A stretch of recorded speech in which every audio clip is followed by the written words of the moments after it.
Vanilla or the unlimited flavors of voluntary cooperation.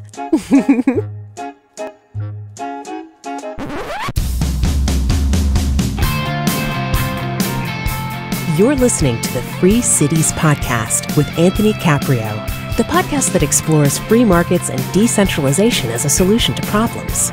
Join us as we explore voluntary alternatives to the top-down approach. Keep an open mind as we explore a voluntary solution for every aspect of life. You're in for an amazing journey. And now, here's Anthony.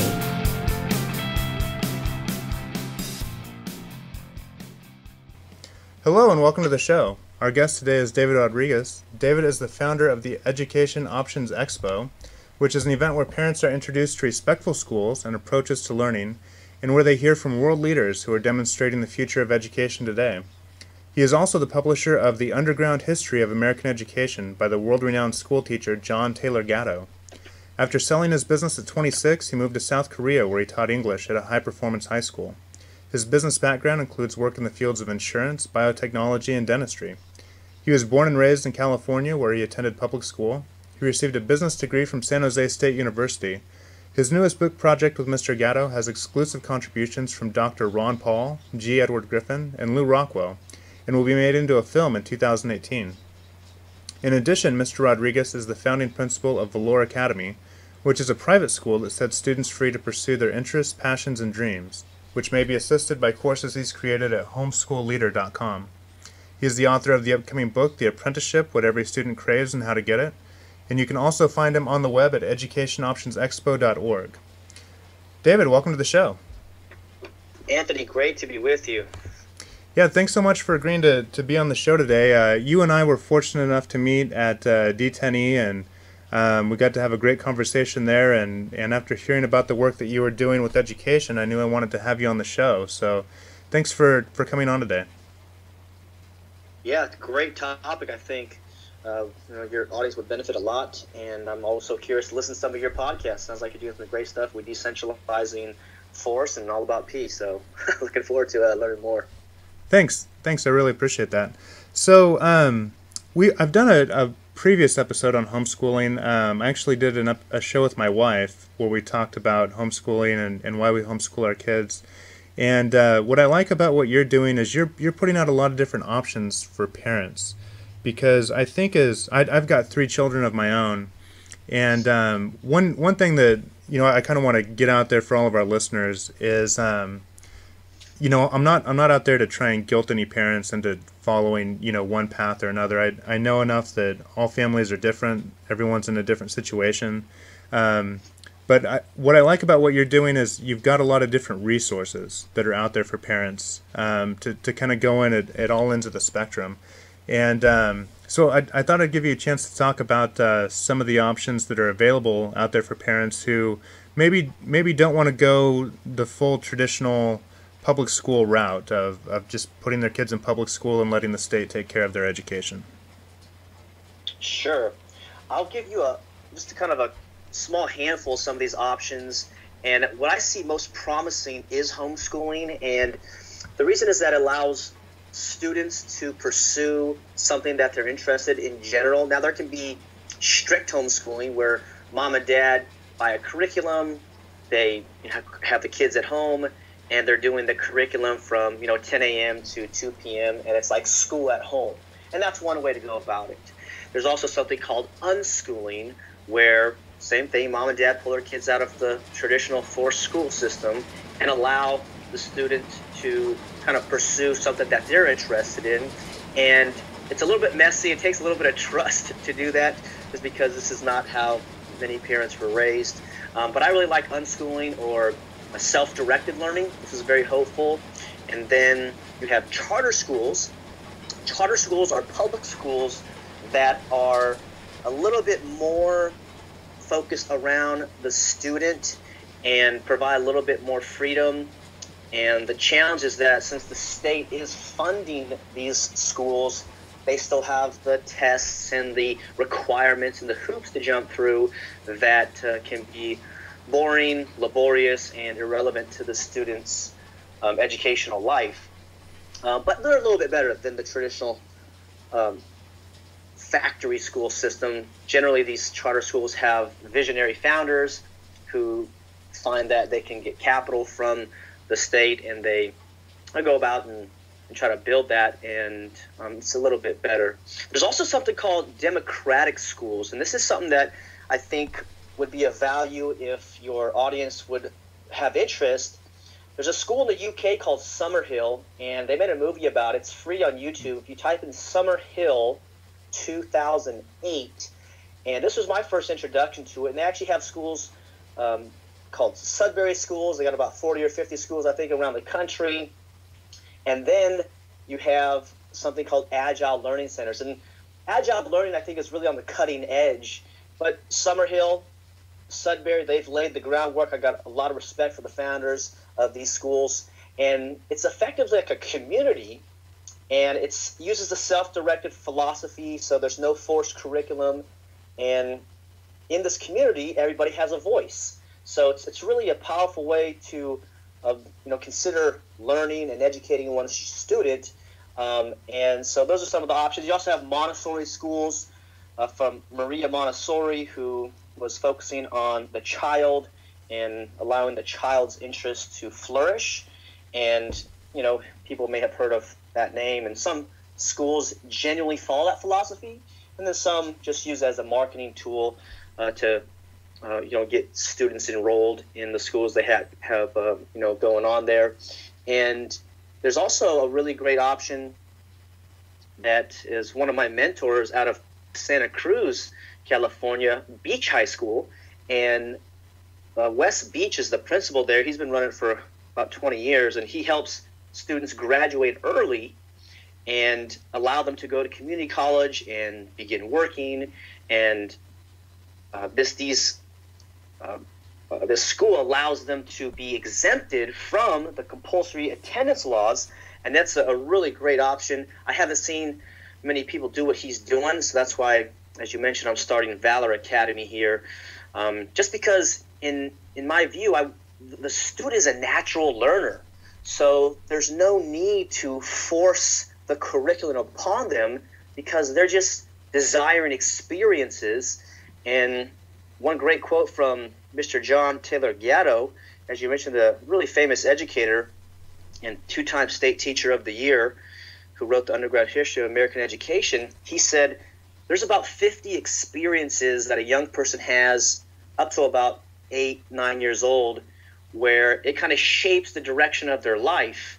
And it's not grades or tests, but what do they experience? So these options I really enjoy because it allows better experiences for the student rather than sitting in a classroom and having somebody force the curriculum and test upon them, and allow them to look inside themselves and find out what do they love to do, what do they enjoy doing. And this is a question that maybe some of your folks can relate to. I didn't hear this question at all during school and not even during college. It wasn't until I was in my late 20s and I said,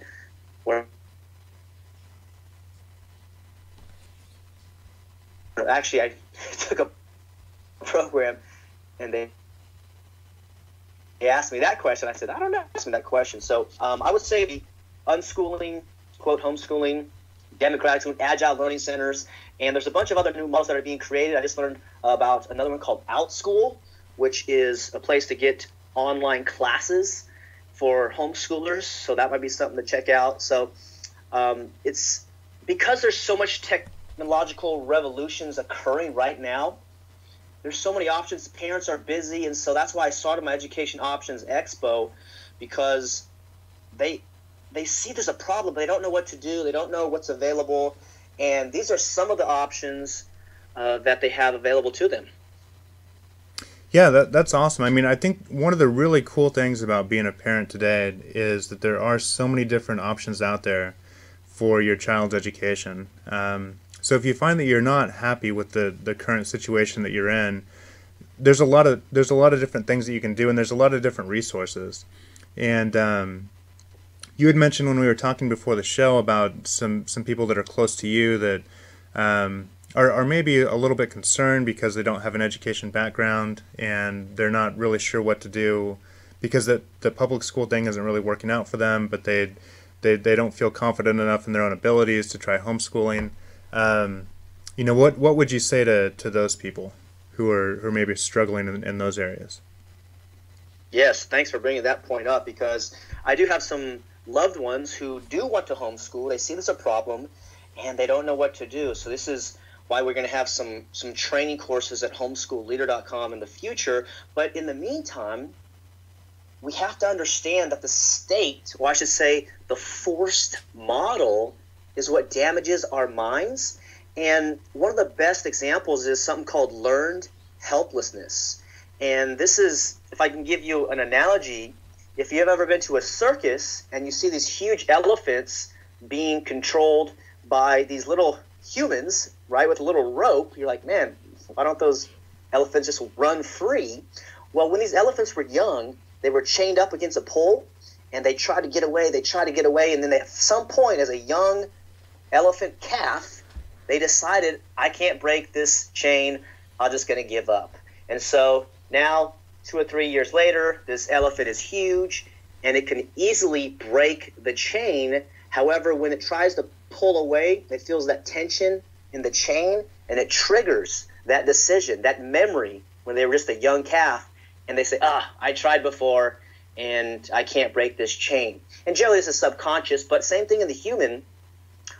I believe that every human is brilliant, and what Gatto says is that genius is as common as dirt. And Buckminster Fuller said every child is a born genius. The problem is they get de-geniused trying to please their teachers and please their parents. So the first thing I would share and encourage parents is that even though you don't feel capable, you are fully capable, because as the relationship develops between you and your child, they just want love and trust, and you have so many resources on the internet, libraries, museums, friends and family, so much array of options and choices, and you do not have to be the expert.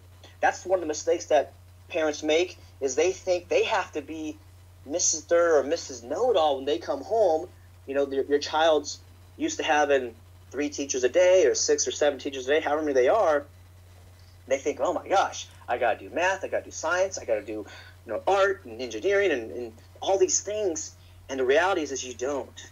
Of course, you want to expose them to these things, but you don't have to be the guy, the girl, the lady. You don't have to be that person. You can utilize some of the resources that are out there. And also, the thing is it takes time. There's something called deschooling. And this is a very important concept for parents who have or are considering removing their kids from the state schools. Deschooling is the unwinding process, the unraveling of a student who has been in the school system, and you have to let them kind of relax a little bit, because let's just say an 8th grader, okay? You have an 8th grader, 13, 14 years old, they're not doing well, they don't like school, so you pull them out, and immediately you try to put them into some type of program at home. It's still like a forceful, like it's being jammed down their throat. And so the rule of thumb in deschooling is that for every year that a student's been in the forced school system, you want to give them a month of deschooling. So in that case, an 8th grader, give them 8-9 months to deschool. And deschooling is allowing them to actually do nothing on your initiative, because they're now learning who they are and allowing all that state curriculum and the bells, and you have to do this, you have to raise your hand to go to the bathroom, all these rules and regulations and things which limit the human mind. You have to let that drop, you have to let that fall, and then as they become deschooled, you'll start to see them becoming more happy, you'll start to see them pursuing some interest of theirs, and the reality is that every parent wants their kid to succeed. And so the question is, how do we do that? And is it through force, or through no force, or through peace, or is it through allowing them to find out what they love, their own passion or dream, and then encouraging them? And this is why at the Expo we say we're empowering parents, we're empowering students. We're not really forcing anything upon them, but allowing them to unfold within themselves. So that's what I'd say for parents who are kind of stuck at the crossroads of choosing homeschooling is trust in your child and believe in that they will find their way. And once they are feeling loved and that mom and dad are here to support me and not ram something down my head, just like, Mr. and Mrs. Jones or Smith at the school, then you can start to develop a really powerful relationship. And some of the relationships, maybe like you, Anthony, is that your family has, I've seen such loving and amazing relationships with parents and their homeschooled children because they've established that mom and dad just want you to have a good life. And we're not concerned about your grades because grades don't matter in the real world. What matters is your skills, your knowledge, your compassion, your ability to connect with people, and that's what mom and dad are here to do. So I so admire the homeschool families who have taken the leap because it really is a revolutionary way, and it doesn't even have to cost that much. So I would encourage parents to give it a shot, and don't put all the stress on yourselves. And you could even consider building a cooperative or a homeschool co-op. And this is where instead of you having to have your kids, 5 days of the week, you can share. And of course, you got to find some people that you trust and maybe have some similar values in this way. But there's other people out there who feel like as you do, and they want to have their kids win in life. And maybe they are musically gifted, and then maybe you're art gifted, and somehow you can work it out. And so that'll be one of the programs that we work on there on the website. So I would say definitely give it a shout out there, mom and dad. Sure. And I just wanted to kind of piggyback on that too, to kind of share a little bit of my own story. So my wife and I homeschool our children, and my wife by far does most of the work with that. But some of my journey is, so I went to public school, growing up, and went to a public university, and then afterwards was in the military. And after the military, I ended up getting a job as the headmaster of a private school, and I won't say the name of the private school, but it was a very high-end private school. It gave a very high level of education, and I was very fortunate, I think, to have had that position for 2 years because it taught me a lot more about childhood learning and development than I ever would have learned on my own. And my undergraduate major wasn't in education. So when I got hired for this position, I went through like a 2 or 3 month training program, and then I was managing a school, and I had experience managing things from being in the military, but never in education before. And when I left that position, one of the reasons why I left, it was a great school, but one of the reasons why I left was because literally every single day in my office as headmaster, I had somebody in my office crying, either a student, a teacher, or a parent. And schools in general tend to be places where there's a lot of emotion. There's a lot of pressure, I think, to succeed, to do well. The kids want their parents to do well. The kids want to do well. And in that environment, it can sometimes bring out the worst, I think, in people, even in good public school or in good private schools. And at first, when I left that school and that position, we ended up moving. I was really sad because my kids weren't going to be able to go there, and I knew what a great education that they could get, by going to that school. But then, as we've decided to take our journey into homeschooling, what convinced us to do that was we knew a lot of families around us that had really great kids, and they had been homeschooled. And so I looked to them, I looked at what they were doing, and we weren't real happy with some of the options available to us in the public schools, so we decided to give that a try. And it's been really great for us. A lot of the things that you've talked about, with kids being close to their parents, I feel that we have that. We are part of a local homeschooling community. It's like a Catholic homeschool meetup group, and there's other families there that, share the same religion and the same values that we do. So we're able to do that. We took them earlier this week. We went on a field trip up to the Monterey Bay Aquarium. They have a free homeschooler, day to go do that. Other museums have similar programs that we've taken our kids to. And, like this morning, so I was working with my son, and my son's 7 years old. He's in first grade, and we were on Khan Academy, and he was really enjoying it. He was doing grammar on there, and I hate grammar. Like, that's like my least favorite subject.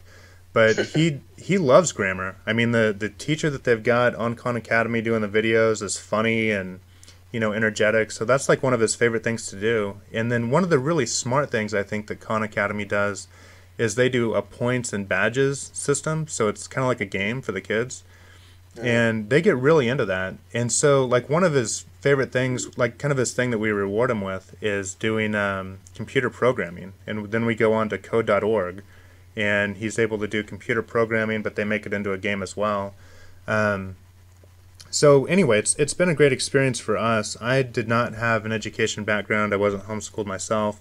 Neither was my wife. But we've been able to do it, and I hope that we're able to continue doing it into the future, because it really has been a great experience for us. And I kind of want to echo what you said there about children, kind of being formed or at least having kind of the right general direction by 8 or 9 years old. The Jesuits have a saying that give me a child until age 7, and then I don't care what you do with them after that. But kind of laying that basic foundation and framework. And I think a lot of people tend to underestimate their kids. They tend to underestimate what they're capable of doing, and they tend to underestimate the things that they can enjoy and will seek out for themselves. Some people think if you just turn kids loose that, they're just going to eat ice cream all day and watch TV. And that might happen for a little bit, but then they do tend to find things that they are passionate about and do want to pursue. So that's one thing I would say to parents also is kind of trust your children, trust yourself. You are just as capable as probably any teacher that's out there. So if it's something that you want to do, I just want to kind of give you the courage, I guess, to say that you can do it and it is achievable and doable. That's exactly right. And one of the interesting things that the battle of information out there is that the public schools, and by the way, my mother was a teacher. I have friends and family who are in the school system as teachers and principals, so it's not people in the system that are bad. It's this institutional apparatus, and it's the forced attendance system in there. And the attendance laws, how these schools get their money from the district. It's called average daily attendance. And so if you ask them, oh man, I'm thinking about homeschooling, their natural inclination is that no, it's difficult, and they start putting a bunch of fear inside mom and dad. And as you mentioned with your testimony right there, it's beautiful. It's like, no, it's capable. You're able to do it. It's very possible. And that's the challenge that I find as I'm consulting with parents and sharing these great ideas, these great stories of people who graduate early or leave school early, go off and do community college, university. They do some great stuff. And I think, wow, well, that person can, but I can't. And so it's that learned helplessness belief, and they get stuck there. And as you said, the kids get it. They might play around for a little while, but somewhere around 9, 10, 11, 12, they start to grab hold of their life, and the freedom that they have is so empowering for them that they can run with the ball at that point. They say, thanks, Mom and Dad, you did your part, now let me go. I want to go to the library, I want to go to Khan Academy, I want to do some coding. And then Mom and Dad are sitting in the back saying, wow, all right, yeah, you go do your thing. And so they don't have to worry about it. It's just that initial leap over. And so, yeah, I'll echo that same thing, is give it a shot. And, if not, you have Anthony as a resource, and a lot of like you said, there's meetups, there's associations, there's a really strong support network if mom and dad just reach out, give a call, show up at an event and say, hey, I want to join, I want to learn, please help me. Oh, absolutely. I mean, there's a lot of great resources that are out there. And, once we kind of got it out there that we were homeschooling, it was amazing, like the flood of resources that come into you. I mean, we had other people that talk to us about their homeschooling, and people were sharing books, they were sharing curriculums with us. Um, there were a lot of things, and a lot of people that you can talk to. I mean, you can jump on the internet and find a meetup group in your area. I would say, to me, probably the biggest challenge for parents homeschooling their children is finding the time to do it, because unfortunately for so many families now, they have to have both parents working outside the home in order to make their financial obligations. But if you can get past that, then I really do think it's a great option and a great way for you and your child to get close. And I'm not going to lie. I mean, there are some frustrations. When you're with your kid all day long, you can kind of butt heads after a while. But if you get into a routine, you can kind of alleviate a lot of those tensions. And the really cool thing is getting to be so close to your kids and to watch them grow and develop. That otherwise, when they are going to school, you don't get to see them for 8 or 10 hours a day or more. So just the amount of time that you get to spend with them and watch them grow and develop is really awesome. Yeah. I'd like to add one more thing also, is that as our kids are in traditional schools, the focus is grades and tests and these things that become very stressful, homework and all these things. Whereas in natural learning and real learning, homeschooling, all these different options, self-directed learning, it's finding the love of learning. And I hated reading, growing up and even through college. That's when I first started the business, and a mentor recommended I read this book and that book, and I was like, all right, I'll check it out. And I opened it up, and it was a book about, business success and how they did it and these types of things. I said, man, this is awesome. I read the book like in 3 days. And so I couldn't articulate at that point, but now I say, when it's something of interest, I'm very open to learning about it. I want to learn about it. And so now I consider myself a lifelong learner. I'm sure you do as well. And whereas some people, they graduate high school, they graduate college, and there's this great celebration. You get to wear the hat and the gown, and they say, I finished. I'm done. And you say, no, it's just beginning now. You finished that process, but because it was a forced situation in general, in my opinion, they dislike it. They don't find the love of learning. They find it as a memorization and regurgitation of facts and information, whereas if we can assist our young people, empower our young people to help them find that love of learning, then their success is almost guaranteed, because it's the learners who are going to be leading the communities, the cities, the states, nations, and the world, because there's so many discoveries that are happening. And if mom and dad can focus on that component, empowering your child to find their love of learning in their own way, then I think they'll be able to sleep at night and not worry about their kids' future success. Yeah, absolutely. I mean, unfortunately, the model of education that we have now is from the old Prussian model of education, which was really designed to produce compliant workers, for the early Industrial Revolution and for, kind of the militaries of the European ruling powers. And what it doesn't, where I think it really harms people, is in a way it kind of turns them away from things like entrepreneurship, because it teaches you that all you need to do is follow a certain set of rules, that the worst thing in the world is to fail, is to get like a failing grade on a test. And I think that what that does kind of subconsciously is it tells people that they shouldn't try new things, because if you try something and you fail, then that's bad. Whereas I think in life, and especially as you're a kid and you're playing, a lot of times you need to experiment, with different things and try different things out and see what works and see what doesn't work. And that's kind of the same way with entrepreneurship too, is you kind of try a lot of different things, and some things work out and some things don't. But the worst thing that you can do as an entrepreneur is to not try new things.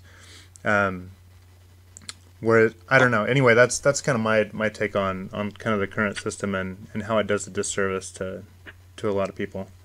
It does. And, one of the key points as I'm working with Gatto the past, I guess about 2 years now, with this new edition of his Underground History of American Education book, is he pointed out how when the colonists came over and established the colonies, and this land was just kind of a little branch of of Great Britain.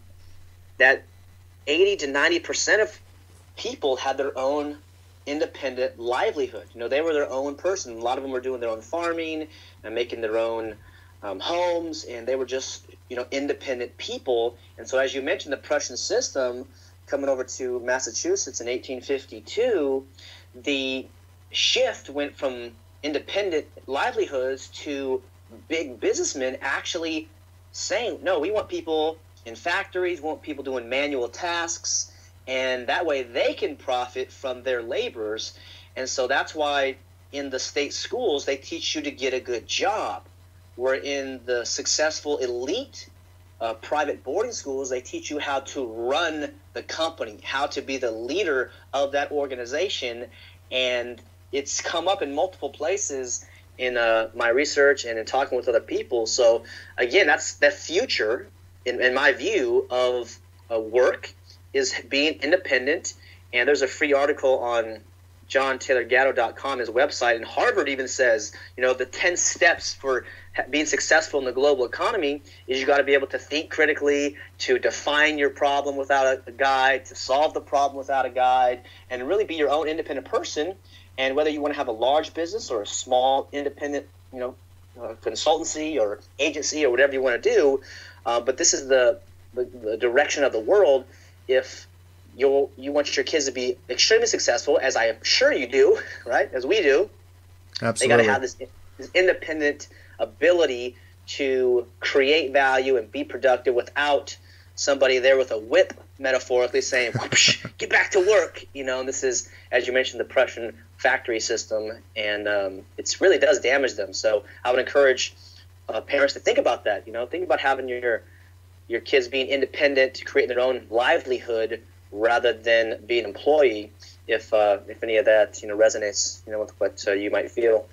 Yeah, absolutely. And what you said just kind of triggered a memory for me. When I was in the military, so I went in through officer candidate school. I went to a state school here in California for my undergraduate stuff.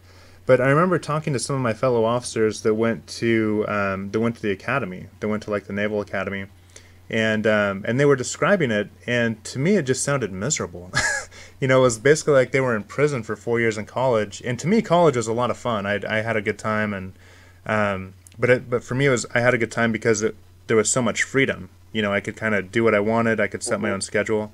And what a lot of them told me was, I just couldn't survive in it if I was in that situation. I would just be out partying all the time, and I would be, getting into trouble and not studying. And then, as soon as they graduate from the Naval Academy, the first thing that usually happened was they went out and got a DUI, because they hadn't learned over that 4 years as a young adult. So now they were 22 years old and still didn't know how to take care of themselves, and they were expected to be a leader in this organization. So anyway, to me, the role of a parent is to teach your children how to take care of themselves. And I think that homeschooling is a great way to start that and a great way to do that. And I'm excited for all the options that you've listed today. There's a lot in there that I hadn't known about. I'm really excited for what this gentleman's doing up in Santa Cruz with the apprenticeships and helping young people to kind of get going that way. So anyway, I think that what you're doing is great. I'm hoping that I can make it up there for your expo in May. Anything else that you want to say to our listeners before we wrap things up today? Yeah, see that young people have so much innate ability and potential, and what their deepest desires are, in my view, is to be free and to allow that to be expressed. They, of course, have mom and dad, and you guys, raise them and protect them and put a roof over their head. But at some point, they break away. And there's a myth about adolescence and that the kids have to be rebellious in their teen years. Well, a lot of that comes from control. And if you can establish that connection, that freedom is theirs, and we're here just to encourage you and support you, then a lot of times that will be received greatly. And there's a great book out there where it's called For the Sake of the Children by Leandro Bergeron. And the essence of the book is he had 3 daughters, and he said, just like we mentioned about the school system, and he said he treated 3 daughters as if they were honored guests in his house. And so how do you treat an honored guest?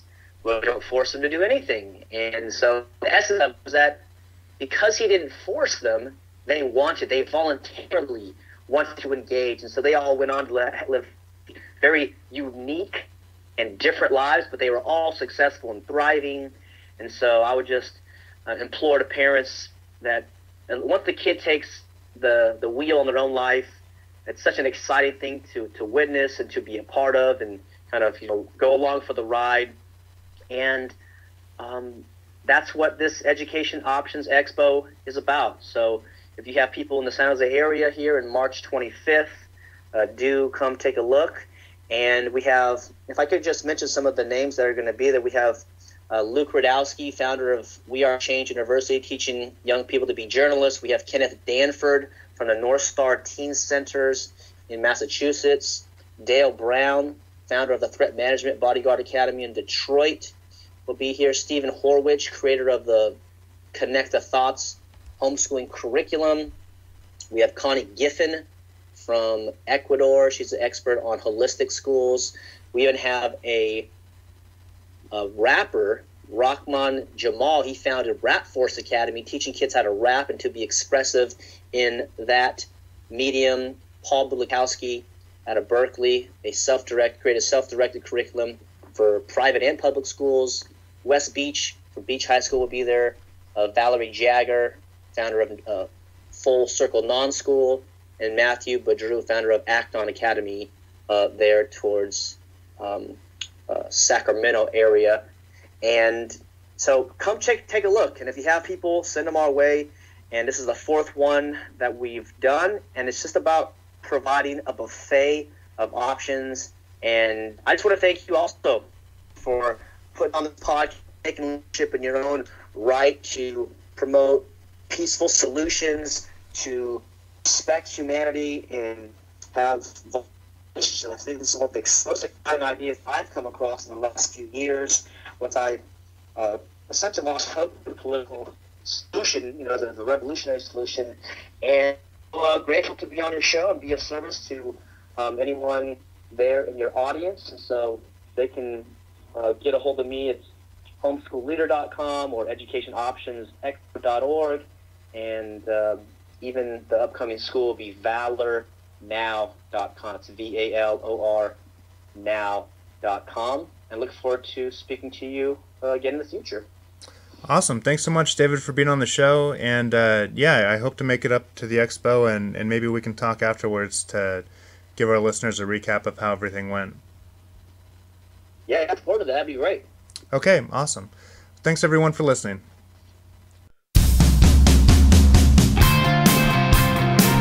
Thank you for joining us on the Free Cities Podcast. We'd love to hear your feedback on this episode at freecitiespodcast.com. If you like this show, please make sure to click subscribe on iTunes, Stitcher, or SoundCloud so you'll never miss another episode.